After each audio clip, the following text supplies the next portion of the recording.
It's trash day, I'm putting you out, it's trash day. Putting you out, it's trash day. Putting you out of my mind. It's trash day, I'm putting you out, it's trash day. I'm putting you out, trash day, I'm putting you out of my mind. Now I'm gonna clean up, now I'm gonna clean up, now I'm gonna clean up the house. I'm taking all your garbage, taking all your garbage, taking all your garbage. And welcome to Can Crushers. Mark Martinez alongside the English professor as we are going to talk about IWC Proving Ground from last night. And John, this show, wow. Yeah, this was awesome, man. There were a few guys last night that had their very first matches, and I know you and I kept looking at each other, asking each other, like, is this seriously their first match? I mean, they were amazing. They were athletic. They told great stories. It just was really good, top to bottom. What a fun night. Yeah, for sure. But let's talk about some other things we have going on for Can Crushers before we actually dive into the show. I'm having a beer. I'm finishing off the Erie Brewing Company Johnny Rails beer that we got. Wow. Go ahead. How is it? Good? It's great. It's a pumpkin spice. I turn into the 40, 50-year-old woman when it's pumpkin spice time. I'm on board with pumpkin spice. If I could, take a bath in pumpkin spice, I'm in. Oh, my God. That's a visual right there. Right? I'm not one for anything pumpkin, but I'm glad you're enjoying your beer. Thanks. Hey, can I jump in with something real quick before we get to IWC Proving Ground? Without and a I know doubt. maybe this isn't the place for it, and I apologize ahead of time. But with, fall's here now, and it's just kind of a reminder to do our due diligence as U.S. citizens. Voting season is upon us. And that Can Crushers tournament, the first go-around, the tag team tournament, was so much fun. And now we've got another tournament, King of the Ring tournament. You guys, some of these matches are so close. Last I checked, Haku and the Magnificent Morocco was 10-7 Haku. So I can't stress enough to the Can Crushers fans how important it is to get out there and vote. I mean, if you feel strongly about one of these wrestlers, then you got to vote for them, because when it's this close, your vote really does count. So get out there and vote, guys. Yeah, your vote does count for the Can Crushers, King of the Ringery, King whatever Paul does say, however he says it. But it's the Can Crushers, King of the Ring. And as of right now, yes, it is still 10-7. So lots of matches. First round doesn't end until a week from Monday. So we got a week's worth of matches still in the first round. And we picked these matches together. Some of them are unbelievable. I'm leaving my favorite match to midweek, because I can't even imagine what's going to happen. Two of my favorites, one's going home in the first week, and I'm not going to let it go. If you know him, you've listened to the show, you know which one I'm talking about. The Macho Man against Owen Hart. Yeah. Both of them could be in the finals, John. Yeah, and one of them is going to go home round one. It's still a round one exit for one of them, but I know what you mean. You almost want to see them in there as long as possible, even though one of them is going to be a round one exit. You hope that, you save this match for later in the week, and even though they're a round one exit, they're a late round one exit, because you just want them both around for as long as possible. Right. So, all right, let's dive into IWC, and right off the get, Team Storm was out for their Celebration Bonanza Coronation Championship, whatever the hell they called it, and it was phenomenal. It was awesome, man. It was so much fun. Those guys they're just so cool. I love to hate them. My son loves to hate them. But they are so cool. You just can't help but be entertained when you watch those guys. And speaking of which, Sylvan gave Jack Pollock the business last night that it threw Jack off a little bit. He kind of just was like, what? And then he looked at Sylvan and threw a ribbon at him. And yeah, because the fans were booing, and Jack said, I could do this all night long. And my son said something to the effect of, well, no, you can't. Eventually, you got to get dressed to wrestle, so you might as well shut up and get out of the ring. Right. And a lot of people heard it and laughed, and he called my son whatever he called him, a twerp or a punk, and told him, I don't listen to people like you. And he threw a ribbon at him, and oh, it was awesome. It was so much fun. Jack told him to sit down, and Sylvan's like, I'm already sitting. What are you talking about? Right. What are you That's right. talking Shut about? up and sit down. Shut up and sit down. He's like, I'm already sitting down. God, what a little smart ass that kid is. Where'd he get that from? I don't know. His I mother. Set him straight. His mother. Yeah, she's a loudmouth. So, all in all, after they get done with their celebration, and Jackson Argo finally gets helium balloons. So he was bitching about that all day because I guess Party City didn't have helium, and my God. That's unacceptable. I understand his anger. That's unacceptable. Right? The main event comes out and just puts it to Team Storm. Yeah, Jack Pollock hit a table, didn't go through it, so they said, we'll try it again. The second time was a charm, and they blasted him through the table. Then Plummer comes out and announces the main event for October 6th at Unbreakable. It's going to be a 6-man ladder match for the IWC Championship. And he throws, Plummer turns down and dirty a little bit and throws the main event in the main event. I like that subtle pause you did there to kind of give the audience an idea of where you were going with it. Good job. Good job. Yeah, the main event is in the main event. Right, little things I'm learning as we go. Yeah, getting better. Getting better. Thanks. You're along with this ride as well. So first match on the night is one of Pittsburgh's favorite. Andrew Palace comes out, and he's going to face one of the rookies who is linked with Katie Arquette, the Man-Dime. Yeah, that was just a good match. I mean, the Man-Dime, we've seen him out there with Katie Arquette. I don't know that I've really – I mean, was that his first match? I can't really recall seeing him in too much action. Oh, wow. I mean, again, for a first match, there was nothing wrong with it. No. You know, it was very good. And he has the look. You know, he's chiseled.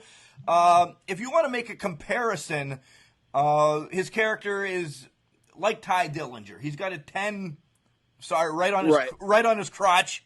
It says Man-Dime on his rear.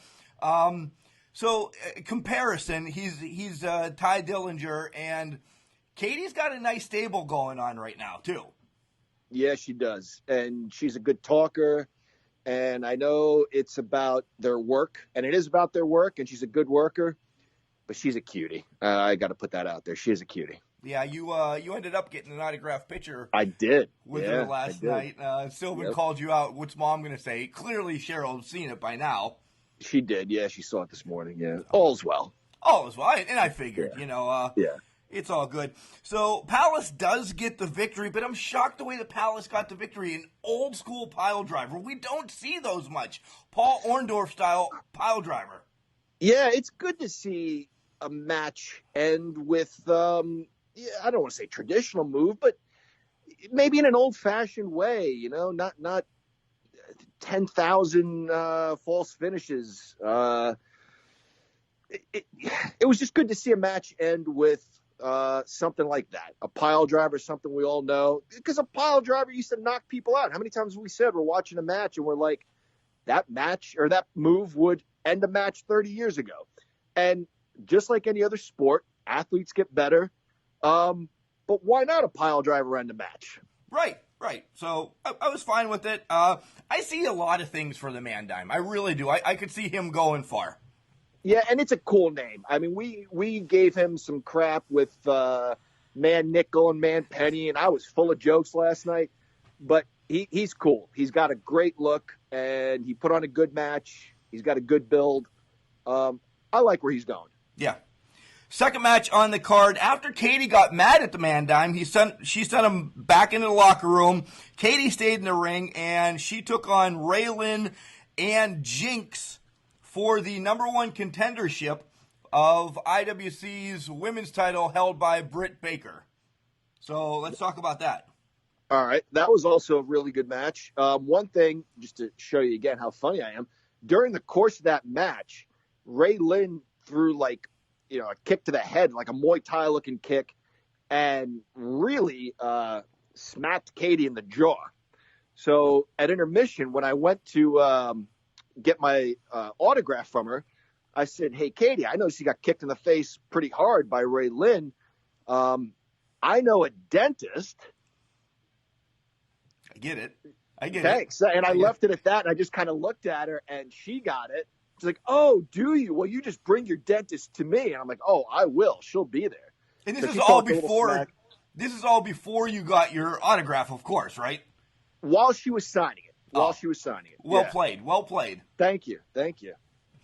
So Katie does end up winning the match with shenanigans.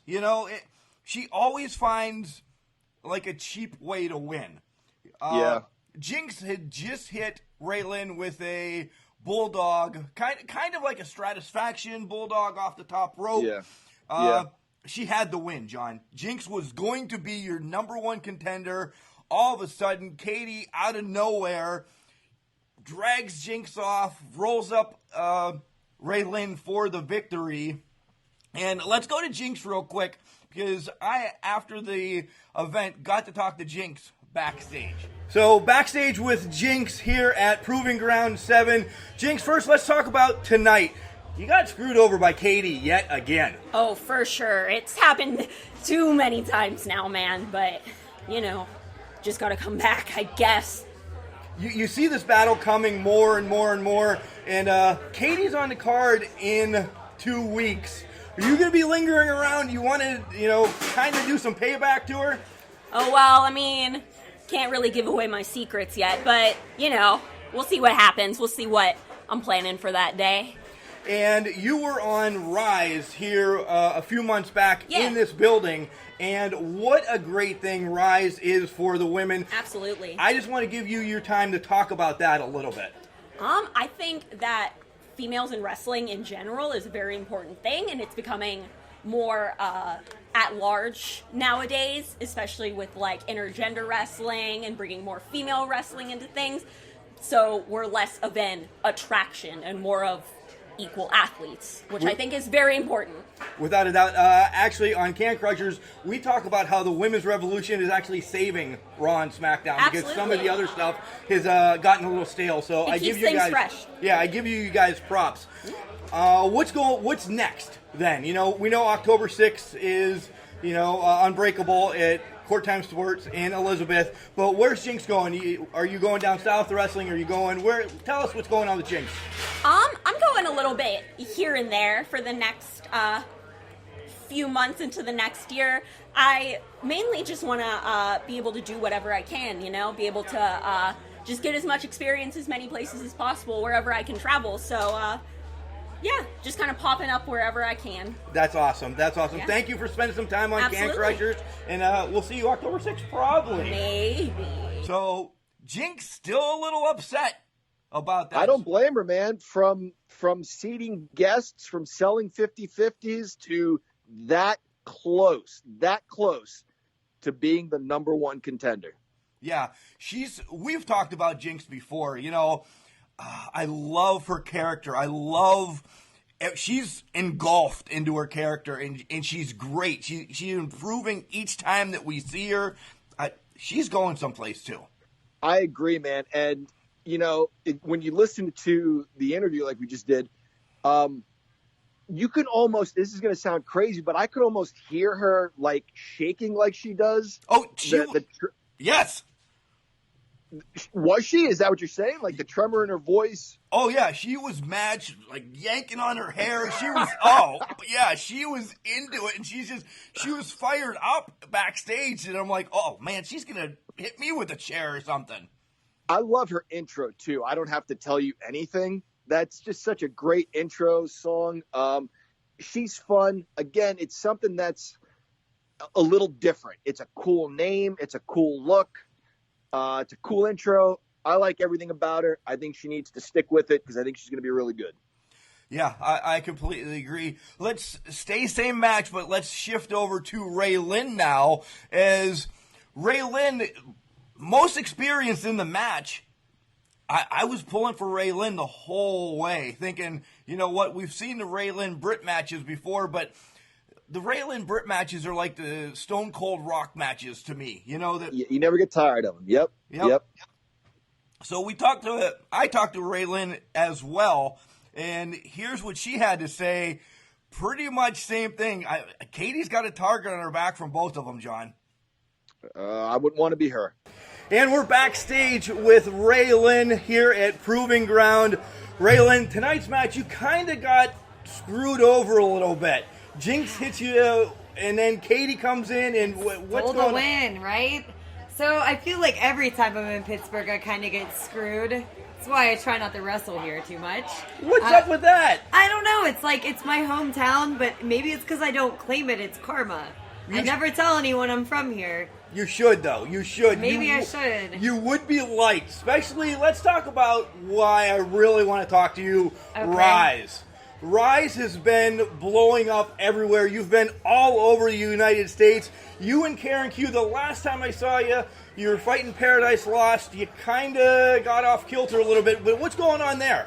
So Rise is an amazing opportunity for all women wrestlers, and I think that if you want to invest in yourself and you want to invest in wrestling, you should spend a little bit of time and go to one of their seminars. It's worked out for me greatly. I did the first one. It didn't go as well for me, so about a year later I decided to do my second one. Okay, I gotta go do some talking, okay? Okay. And then my second one went really well, and they put me on the roster. My first match there, they teamed me up with Karen. We didn't really see eye to eye, but now... Slightly. Right? But now we're a tag team, and we started winning matches recently. You did, and you, like I said, you had the tag team title match. You lost, but... But we're working together now. Right. And how is that karma? How did that all turn about? I have no idea. You know, we kept losing and losing and losing, and neither one of us want to lose. It was all Karen's fault, though. It's always Karen's fault. I mean, you know what? No. Karen is such a good wrestler. Karen is so good. She's my favorite. Absolutely. Even though I am still 75% of the bones of contention. Right, without a doubt. Yeah. So, where is Ray Lyn going? Not right now. You're probably going to Chuck E. Cheese or something because I know that's the way you roll. But where are you going now? What's up next for Ray Lyn? So I really have a lot going on, like crazy. It's actually mind-blowing how much is about to happen. I'm only allowed to give details about a little bit of things right now. Next week I'll be wrestling in Pittsburgh, and then after that I will be going to do WOW tapings in LA on the 10th and 11th. So Chantelli Coachella is back. That's my other alter ego. Then I will be in Vegas, and then who knows? I like the who knows. I'd like to pick your brain, but I'll leave it go because I know where it goes from there.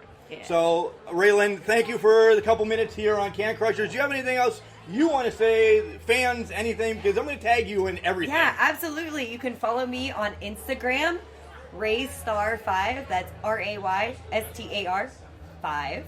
And then on Twitter, Ray_Lyn. RAY_LYN. And you're always doing something. You're always doing something on Facebook between you and your husband, Dylan, who, if you heard about 2 seconds ago, he's going to talk now backstage. He's going to talk to someone, yeah. So I want to thank you for being on Can Crushers, and I hope we can connect again. Absolutely. Thank you. Thanks. So Ray Lyn is from Pittsburgh. Who knew? I had no idea. I thought she was from Hollywood or Platinum Tour or wherever she was from. Right. But I like the little teaser she threw out at the end.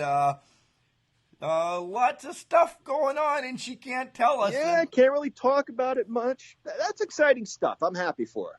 So that brings me, of course, somebody that always wants to speculate. When you can't talk about stuff, John, this I want to talk about. There's two big companies that have a lot of women's stuff going on. We possibly see Ray Lyn in the ROH women's division or Performance Center. You know, we know a lot of women. We know a lot of women. We know a lot of women getting signed by the Performance Center. Deanna Peraza just went there. Yeah, it's my girl, my Jersey Italian girl.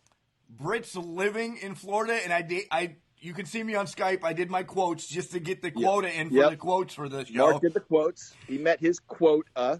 So a lot's going on with the Performance Center, and if it happens for either or, congratulations, Ray Lyn. But it's speculation from me. I will take full blame. Whatever, it's speculation from me. So, all right. Let me, one other quick thing about Ray Lyn. I thought she was very good in the match. She's gotten better. I got to be perfectly honest. I miss the old Ray Lyn. I miss the old Dylan Bostick, the absolute just garbage trash couple that, she comes out and Justin Bieber and Miley Cyrus. And, I loved it. It was just so trashy. You love to boo them and hate them. Those are the good old days of IWC. I miss that a little bit. I miss that old, just mean Ray Lyn. She sounded a little too sweet in that interview for my liking. Oh, wow. Wow. Yeah. She's a sweetheart. As you can tell by the picture, Ethan, before we even started the interview, John, Ethan's like, I want a picture with you, Ray Lyn, so... Smart kid. Right? He's not stupid. All right, moving along because we're only on the second match. The third match is Chris LaRusso against Wardlow, and these two can put on a show anytime. Anytime. Yeah, it forwarded the story, and that's what it was supposed to do. I liked the big babyface bully kind of throwing the little punk around, the kid who won't shut his mouth, just grabbing him by the throat and flipping him head over heels and smacking him around. Enjoyable match. Chris LaRusso kind of is turning into a pirate, though. I don't know what the hell he had on. Fashion Police coming out, so I don't know what the hell that shirt is that he had on last night. He looked like a pirate from Pete's Pirate Brigade or something. I don't know. Yeah, I'm not sure what that was either, but it was all right. Whatever. Wardlow ends up winning the match because Bulk comes out and interferes in the match, and a lot of chaos goes on, and then they double team Wardlow, but he clears both of them of the ring. Yeah, I don't remember which of the three. Oh, I was going to say, who was the ref for that match? It was a rookie ref who just got whooped. Yeah. He got beat up. He got his ref shirt torn off. He got his tank top torn off. And I know he's a rookie ref, but dude, like, what constitutes a disqualification? I know eventually he called a DQ, but Bulk Nasty was in there for a while before he finally threw the match out. Like, come on, dude. Yeah, and actually the ref was hit several times. I mean, Justin Plummer, we counted probably $30,000 in fines. Yeah. If we're going by the Gorilla Monsoon fining system, we're striking a referee's $5,000. Mark and I counted 6, maybe 7 strikes on the referee. So that's 30 to 35 grand that Bulk Nasty's out. I hope it was worth it, Bulk. Right. Moving along, again, DJ Z is back in IWC, and he's going to face another rookie. And this is the one that I think, John, me and you were salivating over, really. The American Daredevil, Johnny Patch. Oh, wow. That was so good. DJ Z has always been good. He main evented, obviously, as champion in IWC in years past. He's better than ever. He's just as good as anything I've seen anywhere. He's a real pro. They, again, told a great story. I actually yelled at him and said, just end this already, because he was just beating on this kid. And he took him a little lightly a couple of times, and the young kid nearly got an upset. I was just going to say, Patch was resilient, though. He wasn't going to back down. He got up. Like Razor Ramon says, it's not how many times you fall down, it's how many times you get up. Yeah, that's right. That's right. He kept fighting back. And then again at the end, DJ Z announces, can you believe this was this kid's first match? No, I cannot. Like, who's training these people? These guys are incredible. Right? One note of this is Patch takes a clothesline better than anybody I've seen in the world. This kid is just boom. I would love to see him take a clothesline from Stan Hansen or Bradshaw just to see how they're amazing. They're epic. He took a beating really well. The only thing I will say is if you asked me to grade this match, I'd give it a 4 out of 5 stars. What kept it from 5? Again, it was his first match, but towards the end, I know we were kind of saying like he looked gassed, which is understandable because they worked at a breakneck speed. And you could say like, in a real world fight, maybe you are going through the motions and you're trying to defend yourself, but it did look like there was a point where he was going through the motions, and I think it was just fatigue setting in, and then maybe he got a second wind and finished strong. But that's the only thing that would keep me from giving that match a perfect score. I mean, it was beautiful from start to finish. Okay, and if you're going to start rating stuff, do it the way that we do it on Can Crushers. I'm sorry. It's 6 out of 6 beers. Come on now. I'd give him 5 out of 6 beers. Okay. All right. A little bit of an intermission. That's when you went over and swooned with Katie. Yep. And then after the intermission comes out the Fatal 4 tag team match. And, wow.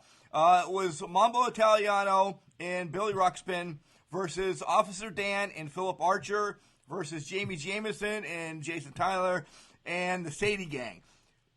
First and foremost, we're going right off the top. The Sadie Gang wins this, okay? Right. Another night, another dreamer by the real McCoy. If this should have been instantly an entrance song the day that it came out. It's just, we can't gush enough about the Sadie Gang and how fun they are. Yeah, and when they were playing the song, we were like the only guys dancing. We're like, what's going on here, everybody? Get up and dance.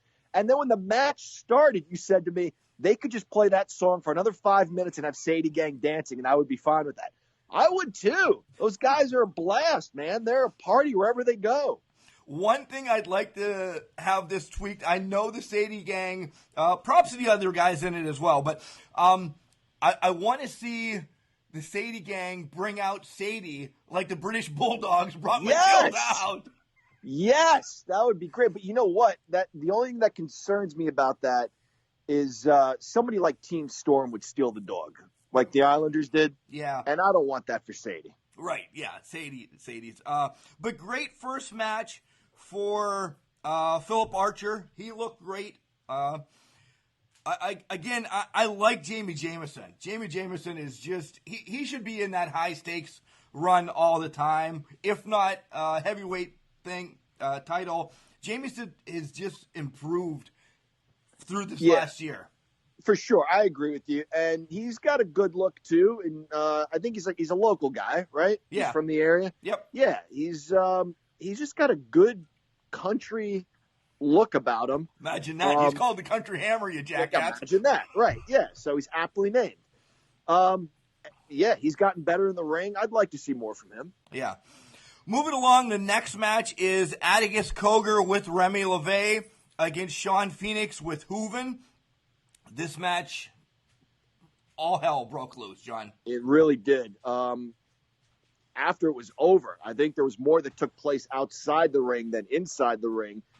There was a scaffolding there, which was curious. Like, why is there scaffolding here? Were they putting something up, earlier and just left it there? Evidently, they had plans to use this thing. It got pretty scary with guys jumping off of bleachers, Hooven jumping off the bleachers, and guys jumping off of scaffolds. And it was scary because I thought Dan Hooven blew out a knee. He had trouble walking and had to be helped to the back. Nice segue. As I spoke with Dan Hooven after the event as well, and here's what he had to say about this match and the injury that he did have. All right. Well, I hope he's okay. And we're backstage with Dan Hooven. Dan, not in a match tonight, but you did get involved, kind of screwed over again by the culmination, but your boy, Bearcat, comes out from nowhere to make the save. But first and foremost, how's that knee? It's okay. That was quite the jump, I guess. I was trying to just do a big axe handle, do something, and next thing I know, there's a trash can flying at me, and then the ground. So it'll be okay. Ice it up tonight. Ice it up, yeah. A few beverages, maybe will help it out. Rub some dirt on it and kick back a few beers, yeah. Yeah, so where's this going with the culmination? It's far from being over. These guys are just, a cancer in IWC right now. Yeah, I never expected to be a part of this at this extent. But, I've been around for a while as a photographer, now as a wrestler, and Keith Hott is one of the most genuine human beings in the world. And when I saw them pretty much attacking and assaulting him, I wasn't going to stand by. And to this day, it's not over by a long shot because we're still here. Their brother Otis, he's done. For how long though? Last month he got his face burned, but who knows? Who knows? No, but as long as Atticus and Remy are in IWC and they're still doing what they're doing with Keith, myself, or Phoenix, I'll be around as long as I need to be. And Phoenix, nice addition that you guys pulled out of your pockets last month. He's, first of all, stealing the show in IWC. Yeah, no, Sean, I've known Sean for a number of years. Very athletic, needs that energy. He could be that X factor that we've needed. And I think at Cage Fury, we all saw that he provides that difference. He does. Difference maker. He's a difference maker. He definitely is. So that's tonight's event. What's going on after you ice that knee and rub some dirt on it? Where's Hooven going next? IWC Unbreakable in 2 weeks, Court Time Sports Center. I know from what I understand, Remy and Atticus will be in the house. And if they're there, I'll be there with Keith and Sean. We don't know what's going to happen. But if they want to fight, I think we prove it. We'll give it to them. Right. Without a doubt, Hooven, you're the man. Oh, you and Keith are the man cleaning up the cancer, as I said. We're trying. So, hey, thanks for spending some time on Can Crushers, and we'll see you in court time on the 6th. Appreciate it. Hooven's not taking this lightly. He's still coming. Yeah, and as he said, he's a genuine human, and he's a fighter. And so you combine those two things, and he's going to put himself where he needs to be to make sure that people aren't pulling one over on his friends. Yeah, the Cogers are still on his radar. Absolutely. Yeah, they have a good look, too. I like Remy and that crew. Culmination, yeah, thank you. Yeah, I like those guys. Next comes Chest Flexor with Ginger, the spice of our life. Absolutely. Versus Professor Ryan Dye. Dye, once again, a new guy. And This is a high-stakes championship match, so Chess gets to pick the stipulation of the match. Right. And it is a tiki death match. Wow. I never think of tiki and death in the same term, but whatever. I mean, he's the master of it, so he would know what a tiki death match is. The only way that you can win this match is by throwing your opponent over the top rope. Okay, so it's like a two-man battle royal. It is. That's more or less Chest. Chest is the prankster. He was the Kofi Kingston of the IWC. Right. So this match, I like the shtick that the professor does. Yeah. There's two favorite professors right now. One you, because you're you, and then this guy, Ryan Dye. I'm still like 1 and he's 2, or is it closer than that? Am I like 1A and he's 1B? No, he's 2 right now. He's all 2. Right, all right, yeah, good. He comes out, and once they tell him the stipulation of the match and everything, he's got whiteboard pants on. Like a whiteboard. Yeah. And he's figuring out the equation to win the match. Yeah. Right. So he almost had it. Yeah, he almost had it. Yeah. Well, who was it that erased his equation? He might have actually had it had he let him finish the formula. The guy that comes out with I just completely lost his name right now. That comes out with the STDs. You know who I mean. Yeah. Yeah, the guy with the sunglasses and yeah. Pump Ferrari. Yeah. Yes. Yeah. So, it started off this match with the rubber band of doom. That was hilarious. Yeah. This just flicking a rubber band off his head as he's in a headlock. Unbelievable. But all legal in a tiki death match. It is. Chest kind of twisted his knee up a little bit, and Dye was taking advantage of it. But Chest got him on the outside. Pretty much got him over the top rope, and Dye was ready, and then all of a sudden, the crane kick out of nowhere. Boom. Yeah, Karate Kid crane kick, yeah.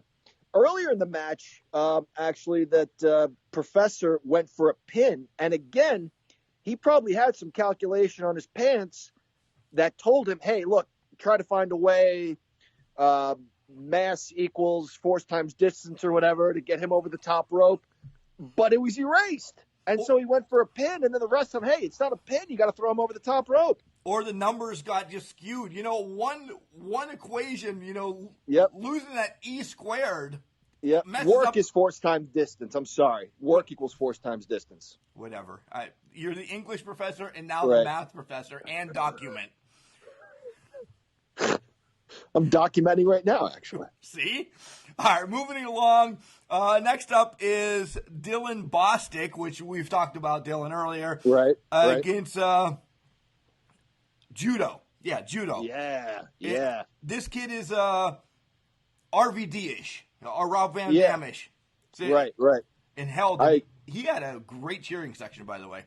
He did, yeah. I don't know if he had his parents, aunts, uncles, cousins, brothers, and sisters. He had a whole section. Good for him, man, because what a way to start a career. He wrestled a really, really nice match. He was very athletic. I enjoyed it a lot. I thought we'd see a little more with the family involvement. And it reminded me of when Wardlow defended the championship against that really, really big dude. I can't remember his name. Maybe a year or so ago. But the guy brought him over to his family and said, "Is this your boy?" And then he chopped Wardlow, and it was just thunderous. And he was beating on him in front of his family. I thought maybe was it Punishment Martinez that came over? I don't remember. Okay. Nonetheless. Yeah, I don't remember. I'm sorry. But I thought we'd see that, especially from someone as dastardly as Dylan Bostic. Right. Dylan ended up getting the victory. First, CJ, come on now. CJ was worried about streamers or something that have fallen from the rafters, and Dylan hits a low blow, and then CJ turns around, and then Dylan hits the backstabber to get the pin on Judo. But CJ, come on, you're the head referee. Don't let senior official. Yeah, I expected better. You can't. You knew that there was that party earlier, and there was going to be stuff around, and I know you want to make sure the ring is cleared. You don't want to see a wrestler slip on something and get hurt, but at the same time, you got to be watching the match. And that was a fail on CJ's part. I'm afraid he blew that call. Tommy Young would not have let that happen. Yeah, I agree with you there. Then we get to the main event, which, wow, what a technical match with the main event. Gory against Jonathan Gresham for the Super Indie title. And, John, this match, half an hour or so just of... Yeah, despite what the timekeeper was saying, Nick. Our phones told a different story. Lendl. Nevertheless, you know what I like about those guys? They will not give in. They won't quit on what they believe is a story that they want to tell. And you could kind of feel maybe the fans sitting on their hands a little bit thinking, well, what's going on here? What's going to happen next? This is kind of a slow match. And you could just see them thinking, give us a chance here, guys. Give it time. This is going to be a payoff. And it always is. It always is. Those guys, they may start off a little slow, and that's by design. But, man, do they build up the anticipation and the excitement. And they built up to, again, a finish that I did not see coming. We haven't seen a finish like this in how long, John? We've been family for 30 years. Yeah, 30 years. The last time I can recall something like that, Rowdy Roddy Piper beat Quick Draw Rick McGraw in a submission, where the referee finally jumped in and said, that's enough. That's about the last time. I'm sure in the last 32 years it's happened again, but that was the last time that I can remember. But the Octopus, man, he just was relentless. Couldn't get the submission. Indian deathlock, couldn't do it. Figure four leg lock, couldn't do it. So what did he do? Just stomped that knee until the ref said, that's it. Enough's enough. Yeah, because Gory's not one to tap. He's either he's going to pass out, something. His leg's going to fall off. So Bobby said, that's it. This isn't going any farther. Gory's got a career ahead of him. We can't let this go. Live to fight another night. Yeah, right move by the referee and a brilliant strategy by the Octopus, Jonathan Gresham, because what does Gory like to do? Aside from the technical wrestling, he likes to fly. Yeah. So you take, essentially, I don't want to say half his arsenal away, but you take a main part of his repertoire away from him by damaging a leg. Plus, I don't think Gory would have been able to hit the Gory bomb with the power, the girth, any random word you want to throw in there that he needed. Yeah. And if I'm not mistaken, I think he even still tried to go up to the top rope with a bum leg, and it didn't work out for him. So it was a good strategy by Gresham. Yeah. So, like we said, Gresham wins that, and that was the main event. All in all, this was, I was going to call it a pay-per-view. It was not a pay-per-view. This event for Proving Ground being more focused on the youngsters that just graduated from IWC's wrestling school. Wow. Absolutely. It was fantastic. And again, guys, everyone that's listening, there's not much better for your money's worth. I don't know if it was a sellout last night. It was a great crowd. It was a huge crowd. Yeah. It was a huge crowd. I didn't see any seats. I think the Plumbers would be just as happy to add more seats. So get out there, guys, really, for the value. As we keep going back to that, you can't beat it. These men and women are just working so hard to entertain you. You can't beat it. You got to go check out IWC. It's good stuff. Next event is October 6th in Elizabeth, Pennsylvania. You can get your tickets now at IWCWrestling.com. And as I said earlier, the main event is going to be a 6-man ladder match for the IWC Heavyweight Championship. 3 of the opponents or contenders are already named. Of course, the champ, Jack Pollock, and then both members of the main event. Yeah. Gannon Jones and Duke Davis. So, who else do you throw in there now? That's a good point. Wardlow, I think, is the last champion. He hasn't gotten his rematch. I think he deserves to be in there. Palace is always. I was just going to say that. He's always a crowd favorite. He's always a contender. I think you owe it to him to throw him in there. But we'll see. Yeah, well, for sure. That wraps up IWC Proving Ground 7, the podcast. But, John, so much more wrestling this week. We have Monday Night Raw to come. We have SmackDown on Tuesday. Continue to vote. Do one more plea for me, because you are the political man of this podcast. Give us one more plea to vote for the King of the Ring. Guys, come on, man. Please get out there. I'm texting people I know. I'm sending Facebook messages. You love wrestling. You're listening to us. Go to the Facebook page. Vote. I mean, the first tournament was so exciting. I was thrilled because my 2 favorite teams of all time met in the finals. And you know why? Because I got on there and I voted, and I encouraged people to vote. So I'm encouraging you to vote. Get on there. It's Magnificent Morocco against Haku. It's a dream match.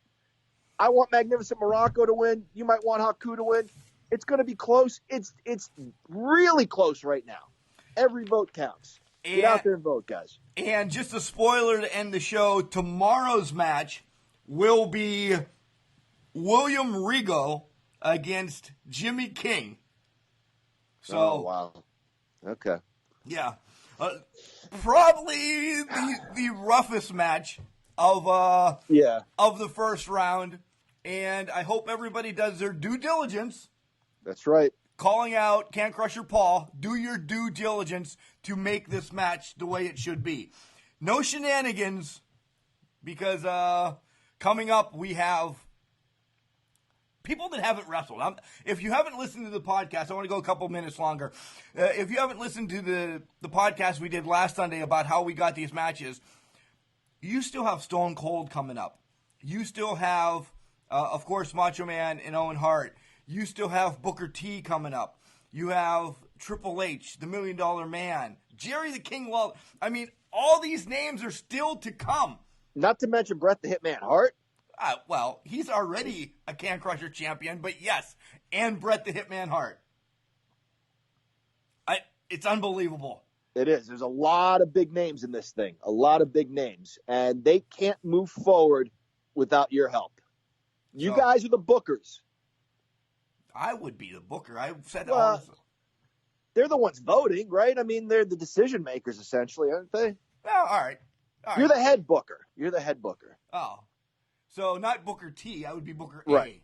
A. Correct. The head one Yeah. is, all right. A So- comes before T. Yeah. Right. So, Yeah. all right. It went downhill fast again, folks. And that's the way it happens. It really does. It really, really does.